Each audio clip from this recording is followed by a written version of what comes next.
If you've ever made a financial resolution you actually cared about and still quietly let it fall apart, keep watching and I'm going to show you why that happens. This video isn't about motivation. It's about the way your brain makes decisions without asking you. And if your financial goals are already feeling a little shaky this year, I understand you, because so many people are in that position as well.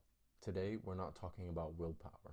We're talking about the mental shortcuts that your brain takes every single day and how those shortcuts quietly sabotage your financial goals. Because once you understand them, you are able to stop fighting yourself and really get yourself on that path to financial wellness. And to really understand how resolutions fail, we are really going to have to understand how the brain actually makes decisions. Most people believe that their financial decisions are conscious. They believe every choice they make, what they spend, what they save, and what they delay is all intentional and made with logic. But that's not how the brain actually works. Your brain is constantly looking for shortcuts, not because it's lazy, but because it's trying to conserve its energy. And these shortcuts are called cognitive biases. They're mental patterns your brain uses to make fast decisions in such a complex world. And most of the time, you don't even know it's happening. And here is where it gets interesting. These shortcuts were never meant to be aligned with modern money. They evolved to help humans survive through immediate threats and being in danger. They didn't align with credit cards, subscriptions, or long-term financial goals. So when you try to change your financial behavior, your brain doesn't ask, is this good for my future? Instead, it's going to ask, does this feel safe right now? And that's why financial resolutions don't seem to end immediately. They like to fade. They get postponed, and most dangerously, they get rationalized. Not because you don't care or that you're not lazy, it's just that your brain is quietly protecting its comfort and conserving its energy. And once you understand that, you stop blaming yourself and you finally see that pattern. Because the problem isn't that you're bad with money, it's that your brain is doing exactly what it learned to do, just in the wrong environment. This brings us to the bias that quietly trades your future for comfort today. Ever notice how a small purchase today can feel more important than a future you want? That new iPhone, that different gadget, or even that impulse upgrade. Even when you understand logically that saving and prioritizing your long-term goals is more important, this isn't a discipline problem. It's something called hyperbolic discounting. Hyperbolic discounting is a cognitive bias that undervalues future rewards the further they are away in time. And in simple terms, this means that the future feels less real than the present. So when your brain compares the two choices, spend a little bit of money now or invest in something long term, it doesn't weigh them equally. The immediate award feels vivid and clear, but the future reward feels abstract and maybe even a little strange. Your brain isn't asking what choice builds the best life.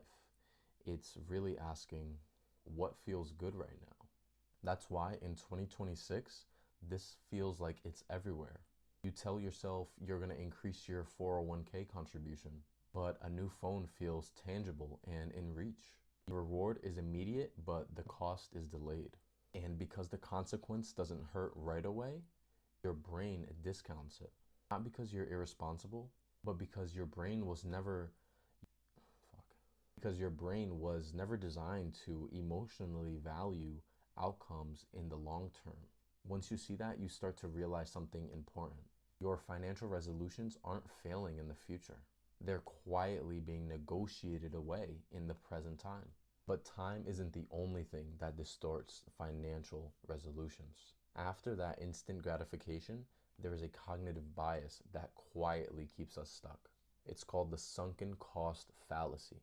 This is the urge to keep investing in something, not because it's working, but because you've already put some money into it, money and effort.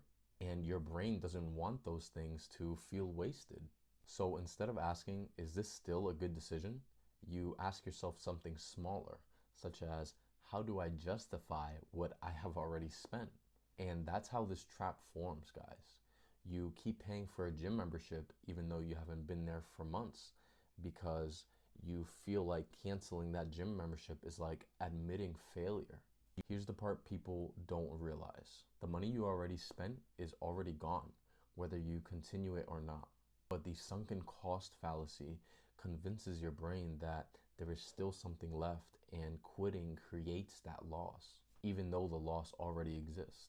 So instead of cutting your losses and learning, your brain doubles down on it. Not because it's logical, but because it wants emotional closure. In 2026, this issue rises again and again. Subscriptions you don't use, strategies that stopped working, and financial plans that no longer fit your life. And the longer you stay, the harder it feels to leave. But here's the reframe that changes everything. Walking away isn't quitting. It's choosing not to make the mistake more expensive. Once you see that, you don't just save money, but you also reclaim that flexibility. And flexibility is what allows those smarter decisions to finally replace stubborn ones. Now add the world around you and that picture. After time and emotion, there's another force that shapes your financial decisions. And this one doesn't come from inside of you. It comes from what you choose to consume. And this is where confirmation bias enters the picture.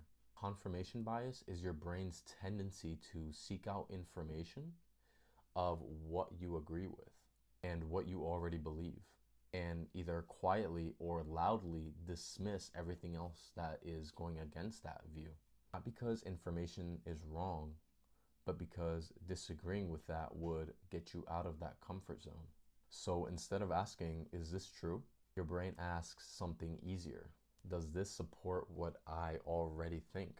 Now layer that with a herd mentality, that instinct to always follow the crowd, to assume that if enough people believe in something, it's easy to follow along and it must be safe. And this is how financial echo chambers form.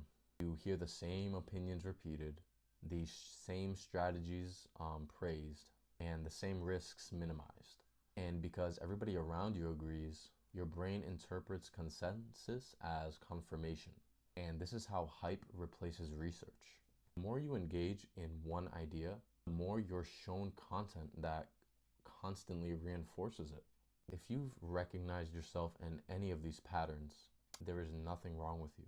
Your brain learned shortcuts in an environment that rewarded speed, comfort, and familiarity. And the first step to changing that isn't motivation, it's awareness. But awareness doesn't stick if you only think about it once. That's why I created a simple digital guide that helps you slow down when you make decisions and catch these patterns in real time before they turn into regret. It's not a budget, and it's definitely not a plan that you'll forget about in a week. It's a framework that I personally use to pause, reflect, and choose intentionally when money decisions feel emotional or rushed. If this video gave you any sort of clarity, that guide is designed to help you practice it, and you can find it linked below in the description. And whether you use it or not, guys, just remember this. Your financial goals don't just fail because you don't care. They fail when decisions stay unconscious. And once you're aware of that, and once you make those decisions intentionally and consciously, everything changes. Have a great rest of your day today.